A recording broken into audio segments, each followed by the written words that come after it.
Hello to Wallaton. It is time for another edition of Kitchen Science, where we get to combine two of my favorite things, my kitchen and science.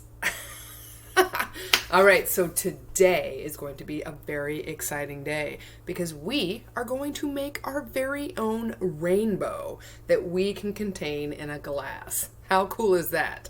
Okay, stick with me. This is what you need. All right, if you want to make a rainbow in a glass, you're going to need this stuff. First of all, you will need a measuring cup, and you will need 4 half cups of water, so a total of 2 cups of water. So a 2-cup measuring cup will do you just right. You're going to need a tablespoon measure for which to measure a whole bunch of sugar. Yes, indeedy. You need about 10 tablespoons of sugar for this experiment or this demonstration right here. You will also need 4 glasses. It's preferable if they're clear because it looks pretty. I like looking, and it's fun to mix up the colored water, so it's especially fun for little people. So glasses, and you will need one of these. Anyone know what that is? A turkey baster, the world's largest pipette. You will need one of those. You're going to need some food coloring. I have these food coloring, this food coloring right here. You can get food coloring at Fred Meyer, as I'm sure you know. I found it was much cheaper online, so, it's always good to shop around a little bit. And last but not least, get your tallest, skinniest jar, glass. If you happen to have a beaker, awesome. You may not. Again, sometimes children's librarians have weird things around their houses. But a tall, thin glass will work just fine for that. All right. That should be everything you need to make your very own rainbow in a glass. Let's see how it's done. All right. I got my water here. I'm going to take one of my glasses. I'm going to pour about a half a cup of water in there. Okay, that's about right. Okay, maybe a little bit more. And into that glass of a half a cup of water, I will put I'm going to start with red. Let's see how that looks. I'm going to put some food dye, just a few drops in there.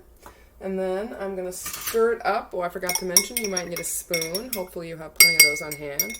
I'm going to stir it up so you got some nice, beautiful red water. And then you're going to do that with the 3 other colors. So you'll have red, and you'll have green water, and you'll have blue water, and you will have yellow water, or really whatever 4 colors you feel like working with. It does not have to be red, green, blue, and yellow. There's nothing special about the colors that I picked out, just that I think they look pretty. Okay, so you've got 4 glasses, a half a cup each, that are filled with water, and you've got 4 different colors. So now you've got the color situation set up. Now you have to add some sugar.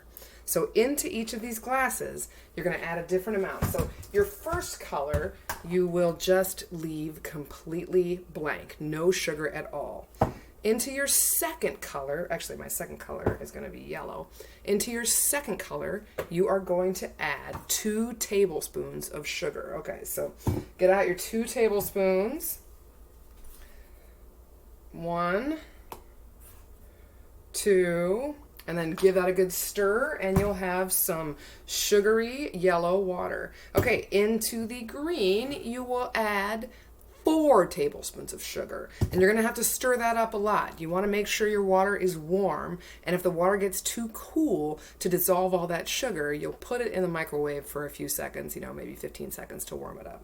Okay, into blue, we are going to add, what did we do? We did 2 for yellow, we did 4 for green. We're going to add 6 tablespoons of sugar into the blue. Now that's going to take some time to stir it up and get it all set up. So blue, green, yellow. The red has no sugar. The yellow has 2 tablespoons of sugar. The green has 4 tablespoons of sugar. And the blue has 6 tablespoons of sugar. Okay, now you have 4 different colors of water that all have different amounts of sugar in them. What's going to happen? Why did you do this? How is this going to help us create a rainbow? What do you think? It comes down to a little bit of science. So let's talk about some science right now.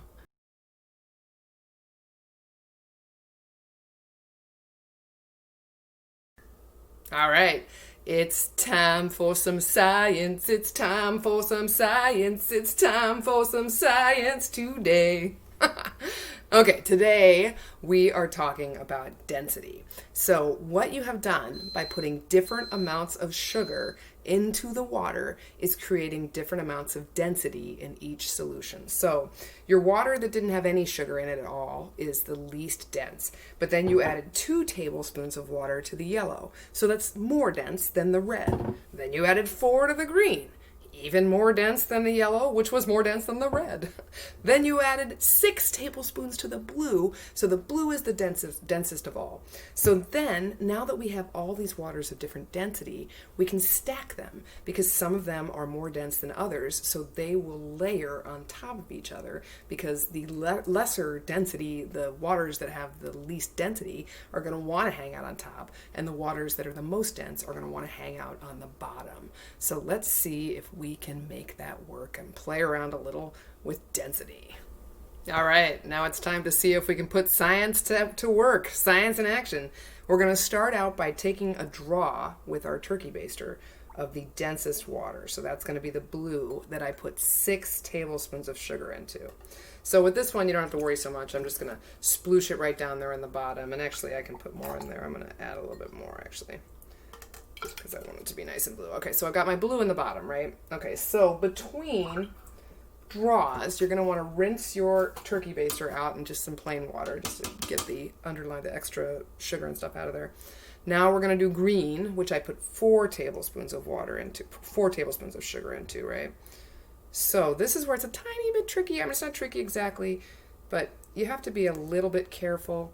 You want to get down as low as you can toward the surface of that water, and you want to just push it out, plunge it out really slowly so you can really make sure that the 2 colors are not mixing together, but you're just putting the one color on top of the other. You can see how slowly I'm going, and it's partially because I've done this experiment now about 10 times, and I've had very mixed results. Sometimes it worked great, and sometimes not so much.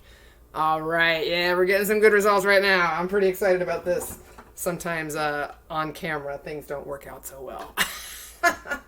But this is great. Okay, so I'm cleaning out my bulb again. And what's our next water? We're going to We're going to try some yellow.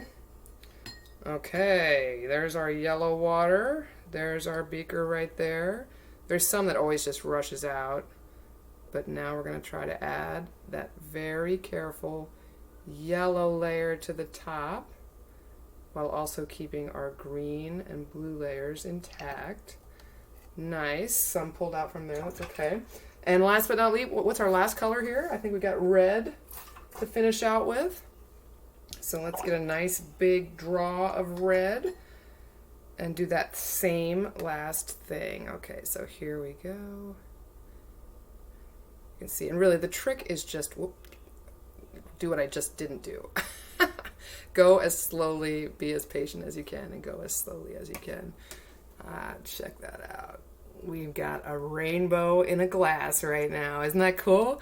You can do it at home. Now, you might want to try a few different things. What happens if you increase the amounts of sugar? So instead of doing 2 tablespoons, no, 2, 4, 6, what if you did no sugar, 4 tablespoons, 8 tablespoons, and 12 tablespoons? You'd use a lot of sugar, that's for sure, and maybe some of it wouldn't dissolve in the water. It would be interesting to find that out. Other ways that you could vary would be, what if you tried putting the one that had the least sugar on the bottom? I have a feeling that that would just turn into, and it's based on experience, so this hypothesis is correct, that it just turns into one big sort of black color. It's not pretty and it does not make a rainbow. But play around, see what different effects you can get, and see if you can have fun making a rainbow of your own in your very own jar. Science is magic. I'll see you next week.